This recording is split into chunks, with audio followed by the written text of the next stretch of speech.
Ouais, mais lui, je l'aime bien quand même. Alors que lui, je l'aime pas du tout. Voilà, ça c'est la politique actuelle de l'Union européenne. Pourtant, la Cour pénale internationale, elle a bien émis un mandat d'arrêt envers les deux hommes pour crimes de guerre et même pour crimes contre l'humanité envers l'un d'entre eux. Je vous laisse deviner lequel. Mais bon, voilà. L'UE, elle en fait qu'à sa tête.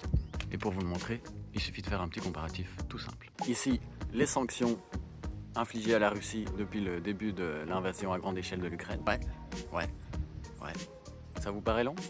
C'est normal, il y a eu 21 trains de sanctions depuis 2022. Parmi elles, des sanctions économiques, bien sûr, tout un tas d'embargos, l'interdiction d'accès aux ports européens, l'interdiction de transactions bancaires, etc.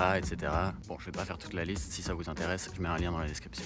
Ok, et les sanctions contre Israël maintenant Ah bah vraiment, je suis confus, je comprends pas. Il y en a pas, on dirait. Quoi, c'est parce que c'est contre des Arabes que l'Europe s'en fout comme ça? C'est même pire que ça, en fait, l'UE a un accord d'association avec Israël qui facilite tout un tas d'échanges économiques, entre autres. Et malgré la demande de suspension de cet accord par plus de 75 ONG, près de 400 anciens diplomates, des experts de l'ONU, une pétition signée par plus d'1 million de citoyens européens, bah l'UE a pas l'air de vouloir le faire, quoi. Pourtant, l'article 2 de cet accord dit noir sur blanc qu'il repose sur le respect des droits humains et des principes démocratiques. Mais bon, qu'est-ce qu'on peut faire du coup face à ça? Bah, à notre petite échelle individuelle, on peut déjà boycotter toutes ces marques qui continuent de financer l'État d'Israël.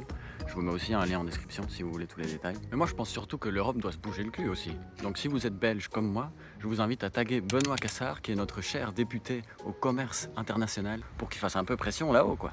Allez, Benoît, on compte sur toi.